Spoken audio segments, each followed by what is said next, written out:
안녕하세요. 여러분들과 약속했던 사회계약론 영상 시작해 보도록 하겠습니다. 사실 이 부분이 요즘 생윤, 윤사 모두에서 어렵게 나오고 있는 부분이기도 하고 파면 팔수록 문제가 나올 수 있는 부분이기도 해요. 이게 왜 그러냐면 예전에는 사회계약의 개념만을 묻는 문제였다면 지금은 그 개념이 어떻게 나오게 되었는가를 묻고 있는 문제들이 많이 나오고 있기 때문이거든요. 그래서 사회계약론자들이 얘기하고 있는 자연법, 그리고 자연권, 그리고 세 번째, 사회계약을 왜 맺었는가, 그리고 네 번째, 그 계약의 내용이 무엇인가. 요 네 가지를 집중적으로 알아보려고 합니다. 시작해 보도록 하겠습니다. 사회계약론은 시민이 자신의 생명, 안전, 자유를 보장받기 위해 국가와 계약을 맺었다는 내용입니다. 이 내용에 따라서 국가가 형성된 이유까지도 설명할 수 있게 되죠. 즉, 국가는 이성적이고 합리적인 판단을 할 수 있는 인민들의 동의를 통해 만들어진 수단입니다. 그래서 계약 이후에는 나의 생명과 안전, 자유와 관련된 처벌권이 국가에게 있다는 것입니다. 자, 그렇다면 홉스의 사회계약론 내용부터 간단하게 설명해 볼까요? 홉스는 자연 상태가 만인에 대한 만인의 투쟁 상태라고 얘기를 합니다. 왜? 인간은 이기적이거든요. 그래서 자신만을 보존하는데 급급한 존재입니다. 그래서 나를 지키기 위해서 힘을 기르고 다른 사람들 것을 빼앗으려고 하죠. 어떻게? 이렇게. 여기 아무로와 아카이 슈이치와 그리고 코난이 있습니다. 현재 여기에서 가장 힘이 센 사람은 아무로입니다. 힘을 10을 가지고 있죠. 아카이는 8을, 코난은 5의 힘을 가지고 있습니다. 그래서 아무로는 자신의 이기성으로 자신이 하고 싶은 대로 아카이와 코난의 것을 다 빼앗습니다. 당연히 아카이도 자신보다 힘이 약한 코난의 것을 빼앗을 수 있겠죠.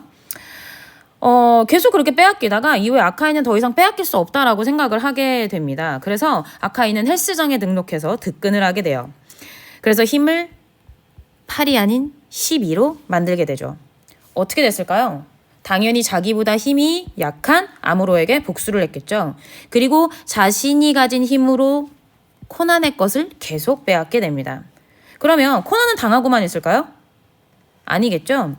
힘을 키운 아카이를 보고 나도 저 사람처럼 힘을 키우게 되면 내 것을 지킬 수 있게 될 것이라고 생각을 하게 될 것입니다. 그래서 코난은 크로스핏에 등록하여 힘을 키우게 됩니다. 몇으로? 15로. 이렇게 자신을 지키기 위해 힘을 키우고 그 힘으로 자신의 이기심을 채우려는 상태. 이게 바로 자연 상태입니다. 그런데 이렇게 맨날 힘을 키우고 싸우고 나를 지키기 위해 노력하는 삶이 이성적으로 생각해 봤을 때 너무 힘이 든 거죠. 그러니까 이거는 이성적으로 생각하지 않아도 힘이 든 상태인 건 거죠. 그래서 이러한 삶을 벗어나서 평화롭게 살고 싶다라는 정념과 그러기 위해서 어떻게 해야 하는가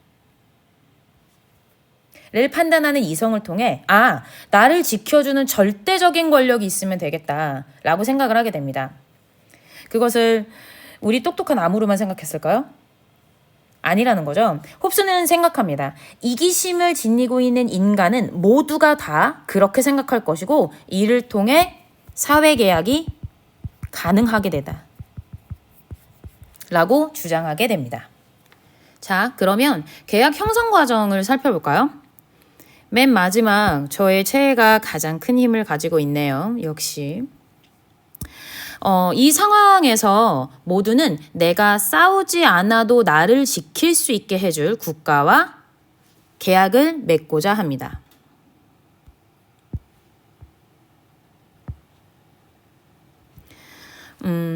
이 국가가 절대 권력이 되기 위해선 어떻게 해야 되죠? 내가 가지고 있는 모든 힘을 양도해야 합니다.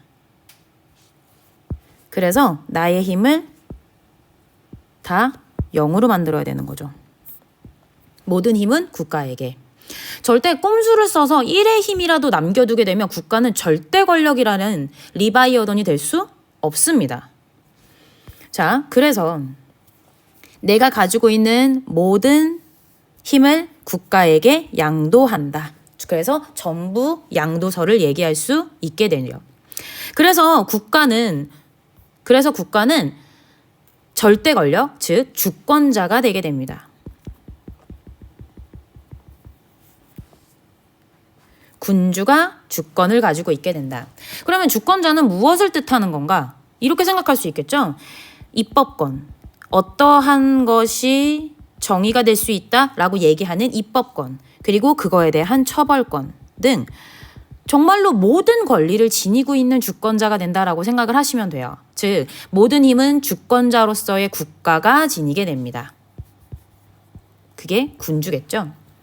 이렇게 국가가 만들어지게 되면서 인민들이 지켜야 하는 정의와 부정의도 만들어지게 되죠. 왜? 그 전까지는 사실은 도덕이 무엇인지, 법이 무엇인지 이런 것들에 대해 생각하지 않았고 존재하지도 않았었는데 국가가 생겨나게 되면서 법이 만들어지게 되고 도덕이 만들어지게 되잖아요. 그래서 홉스는 국가가 생기기 전에는 정의도 부정의도 존재하지 않는다라고 하는 것입니다. 이 모든 내용을 종합해 보면 맞아요. 인간은 자신의 이기성 때문에 도덕적 행위를 하게 되는 존재가 됩니다. 여기까지가 홉스 사회계약론 내용이에요. 그런데 이렇게만 시험에 나오면 얼마나 좋게요? 아니잖아요? 그래서 어쩔 수 없이 더 자세한 내용으로 들어가 보도록 하겠습니다. 첫 번째, 홉스는 인간의 본성이 어떻다고 했다고? 이기적이라고 했다고. 그런데 그냥 이기적이다가 아니라 인간은 자기 보존을 한다가 최고의 선. 그래서 자기 보존하기 위한 수단과 방법을 가리지 않는 존재. 그래서 이기적 존재라고 합니다. 그래서 사람들은 생각을 하는 거죠. 나를 지키기 위해 내가 가져야 하는 것. 누구도 나를 건들 수 없게 하는 것. 그것이 바로 권력이다. 그래서 인간이 마지막에 가지고 싶어 하는 것이 정치 권력이라고 해요. 무튼 그래서 이러한 이기적 존재들의 권력 추구로 인해 타인과 경쟁하고 그들이 나를 해칠까 불신하고 해치지 못할 만큼의 힘을 키워야 한다는 허영심까지 가지게 됩니다. 이것이 만인에 대한 만인의 투쟁 상태. 우린 이걸 만투라고 합시다. 이러한 투쟁 상태가 일어나게 되는 원인이 되죠. 그래서 이를 해결하기 위해 뭐가 필요해? 국가가 필요한 거야. 주권자가 필요해. 절대 권력, 절대 군주가 필요해. 홉스는 이 권력을 공통의 권력, 즉 공통의 주권자라고 부릅니다. 자, 그러면 만투가 벌어지는 자연 상태는 어떠한 상태야? 요걸 한번 보도록 합시다. 자, 첫 번째, 공통의 권력이 없는 상태. 공통 권력이 없다는 것은 오로지 나를 지킬 수 있는 건 나밖에 없다는 뜻이에요. 그래서 나는 힘을 키워서 나를 보존해야만 한다. 어떠한 수단과 방법을 가리지 않고서도 나를 지킨다. 그래서 자연 상태는 무도덕의 상태입니다. 지켜야만 하는 공통의 규범이 없죠. 당연히 그래서 정의와 부정의도 구분되지 않습니다. 그런데 보세요. 그렇게 자기를 보존하고자 하는 것은 모든 사람들이 하는 행동이죠.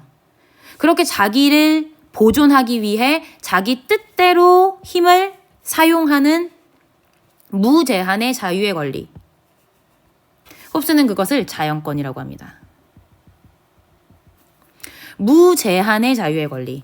그 무제한의 자유의 권리는 여러분들 타인의 재산, 신체, 목적 달성을 위한 무제한적 수단으로도 사용이 가능하다라고 얘기해요. 그리고 그러한 권리는 모든 인간에게 주어지죠. 그래서 인간은 자연적으로 평등한 존재입니다. 지니고 있는 힘의 크기만 다를 뿐. 자, 그러면 자연법은 무엇이냐? 홉스가 얘기하고 있는 자연법은요, 우리가 생각했던 것이랑 좀 달라요. 우리는 딱 자연법이라고 하면 자연처럼, 자연과 같이, 평화롭게 이런 느낌이 좀 강하잖아요. 그런데 홉스는 자연법은 자연권을 보존하기 위한, 자연권을 보호하기 위한 수단이다 라고 얘기해요. 자연권이 뭐였어? 나를 보존하기 위해. 나를 보존하기 위한 무제한의 자유. 그렇다면 나를 보존하기 위해 나는 무엇을 행해야 하는가 생각해 봐야 할 거 아니에요? 그렇죠? 여기에서 정념과 이성이 등장합니다. 정념이 처음에는 얘기를 하는 건 거예요. 무조건 싸워서 다 내 걸로 만들어야지. 아니 싸우지 말고 평화롭게 지내면 안 돼? 그러면 편하잖아. 그러면 싸우다 안 죽어도 되잖아. 그러면 어떻게 평화롭게 될 수 있는데? 그것을 파악하는 것이 이성. 그래서 여기에 이성이 작동을 하게 됩니다. 전쟁에서 벗어나기 위한 자연법을 파악하기 위한 이성이 작동한다는 뜻이죠. 그러면 자연법의 항목에는 무엇이 있는가? 첫 번째, 평화를 추구하라. 그 누구도 아닌 나의 평화. 이게 굉장히 중요합니다, 여러분. 나의 평화. 즉, 평화는요, 이타성을 위한 평화가 아니라는 뜻이에요. 나를 위한 평화여야 한다. 그래서 모든 사람은 그가 평화를 획득하리라는 희망을 갖는 한 그것을 얻으려는 노력을 해야 하며 그가 평화를 획득할 수 없을 때 그는 전쟁에 도움이 되는 모든 것들과 이익을 추구하고 사용해도 좋다. 나는 나의 평화를 위해서 무엇이 더 좋을지 생각해 볼 수 있다는 것이죠. 두 번째, 그래서 자연권을 포기하래요. 평화와 자기 자신의 방어를 위하여, 필요하다고 생각하는 한에서, 그리고 다른 사람들도 그렇게 하는 한에서 우리는 모든 것에 대한 권리를 기꺼이 포기해야만 한다. 이게 무슨 뜻이에요? 평화를 위한 무제한의 자유의 권리를 포기하는 것이 옳다란 뜻이에요. 평화를 위해서. 그래서 자발적으로 나의 권리를 양도하겠다고 합의한다. 자발적으로. 그리고 이것은 상호 양도여야 한다. 나만이 아닌 너도, 모두가, 너 안 하면 나도 안 해. 너도 나도 나의 모든 권리를 포기한다. 이것입니다. 그러면 내가 가질 수 있는 것은 아무것도 없어? 그럼 난 거지야? 아니죠. 자기 보존을 위태롭게 할 수 있는 권리는 양도 불가합니다. 즉, 나의 생명은 포기 못한다는 거예요. 나는 나를 지키기 위해서 국가랑 계약했는데 국가가 나 너 해칠래 하면 그건 계약 위반이지. 안 그래요? 또 홉스는 인간에게 자유도 줘요. 여기 있죠? 어떤 자유? 너 그거 하고 싶어? 그건 인정해 줄게. 할 수 있을 만큼의 다른 사람에게도 허용할 수 있는 정도의 자유. 그거는 우리도 인정할 수 있다라고 얘기를 합니다. 그리고 세 번째입니다. 맺어진 신의 계약을 준수해야 한다. 이렇게 맺은 계약은 신의 계약, 신약으로 알고 준수해야 된다는 거죠. 무조건 믿고 따른다. 물을 수 없어. 신의 계약을 따르는 게 정의니까. 신약을 통해 도덕도, 정의도, 법도 존재하는 거니까. 공통의 권력인 국가는요, 이를 통해 인민을 강제할 힘을 가지게 되고 인민은 처벌의 공포를 통해 이를 따를 수밖에 없게 되는 거죠. 그래서 모두가 자기를 보존할 수 있게 된다. 이것이 바로 자연법입니다. 그러면 이제 자연권을 보호하기 위한 자연법으로 이루어진 사회계약론, 그것이 궁금하다. 사회계약론은 자기를 보존하기 위해 자연인들 사이에서 상호 계약을 맺고 자연인들이 지니는 모든 힘을 한 사람이나 하나의 합의체에 전면 양도하겠다는 계약이며 적극적 권리가 됩니다. 그러니까 여기서 어떤 내용이 도출될 수 있어? 상호 동등한 합의, 만장일치가 국가 형성 근거라는 거예요. 홉스는 그런 절대 권력을 시민들의 의사가 총반영된 국가, 코먼웰스라고 부릅니다. 국가 자체가 공통의 선이라는 거죠. 무튼 이러한 권리의 전면적인 상호 양도를 통해 하나의 인격, 즉 주권자가 수립됩니다. 그래서 우리는 이를 공통의 주권자라고 하게 되는 거예요. 그럼 볼까요? 우리가 합의한 계약은요, 하나의 동일 인격 안에 결합되겠다라는 일치의 계약이고, 내가 자발적으로 계약하고 자발적으로 복종하겠다는 복종의 계약이기도 해요. 그러면 절대 주권으로서의 주권자는 무엇을 해야 해? 자연권 내용 지켜줘야지. 자연권 뭐였어요? 나 지켜줘야지.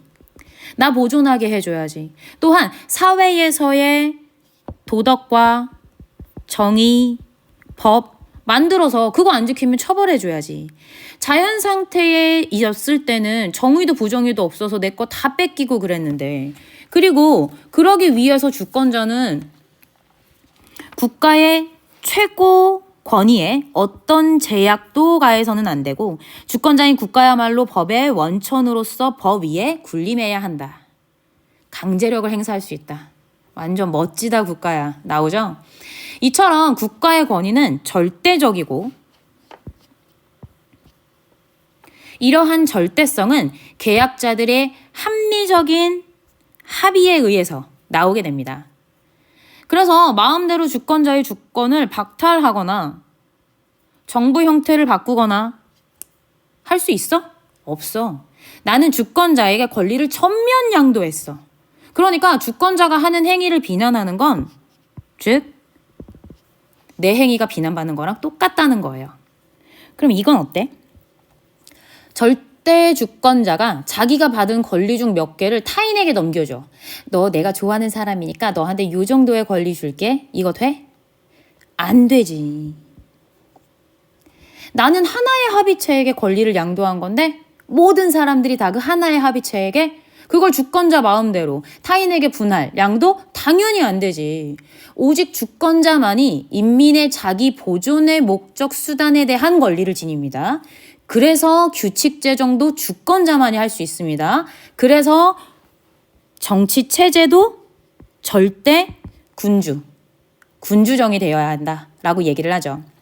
절대 권력. 그러니 사실 저항권도 사실상은 불가능하겠죠. 그러면 이렇게 생각할 거야.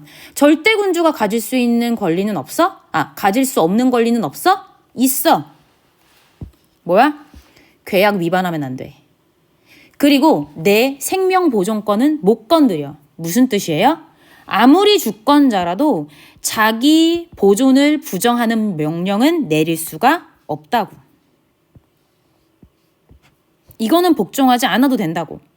그럴 땐 주권자에게서 주권 빼앗을 수 있겠지. 즉 복종의 의무가 소멸된다. 그렇지. 여기까지가 홉스의 입장이 됩니다. 홉스에게 있어서 사실 가장 중요한 것은요, 여러분들 자기 보존이에요. 자기를 보존하기 위해, 자연권을 지키기 위해 나의 자연권을 국가에게 양도한다. 그러한 힘을 받은 국가는 공통의 권력이 된다. 이게 가장 짧은 정리가 될 수 있겠네요. 나머지 내용은 여러분들 개념 노트 자료 읽어보시면 충분히 이해 가능할 만한 내용입니다. 우선은 홉스에 관한 내용으로서 오늘 수업은 끝내도록 하고요. 우리는 로크 시간에 다시 만나요.